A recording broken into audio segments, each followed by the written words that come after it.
வெளிநாடுகளிலிருந்து இலங்கைக்கு வரக்கூடிய பயணிகளுக்கு இலங்கையினுடைய குடிவரவு குடியகல்வு திணைக்களம் ஒரு முக்கியமான அறிவித்தலை வெளியிட்டிருக்கிறாங்க.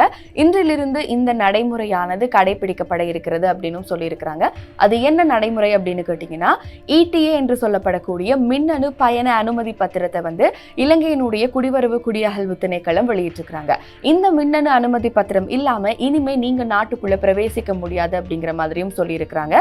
ஆகவே இதனை நீங்க எவ்வாறு பெற்றுக்கொள்வது அப்படின்னா, இலங்கையினுடைய குடிவரவு குடியகல்வு திணைக்களத்தினுடைய வெப்சைட்ல இலகுவாக இந்த ஃபார்மை நீங்க பெற்றுக்கொள்ள முடியும். அதுக்கு ஒரு குறிப்பிட்ட கட்டணத்தையும் செலுத்தி நீங்க இந்த அனுமதி பத்திரத்தை பெற்றுக்கொள்ள முடியும் அப்படிங்கிற மாதிரி இலங்கையினுடைய குடிவரவு குடியகல்வு திணைக்களம் சொல்லியிருக்கிறாங்க. அது மட்டும் இல்லாம ஃப்ரீ விசா கண்ட்ரீஸ்ல இருந்து வரக்கூடியவங்களும் இந்த இடிஏ அனுமதி பத்திரத்தை பெற்றுக்கொள்ளணுமா அப்படின்னு கேட்டீங்கன்னா, நீங்களுமே இந்த அனுமதி பத்திரத்தை பெற்றுக்கொள்ளத்தான் வேண்டும். ஆனால் உங்களுக்கு கட்டணம் இல்லாமல் இந்த அனுமதி பத்திரம் கிடைக்கும் அப்படிங்கிற மாதிரியும் இப்பொழுது சொல்லியிருக்கிறாங்க.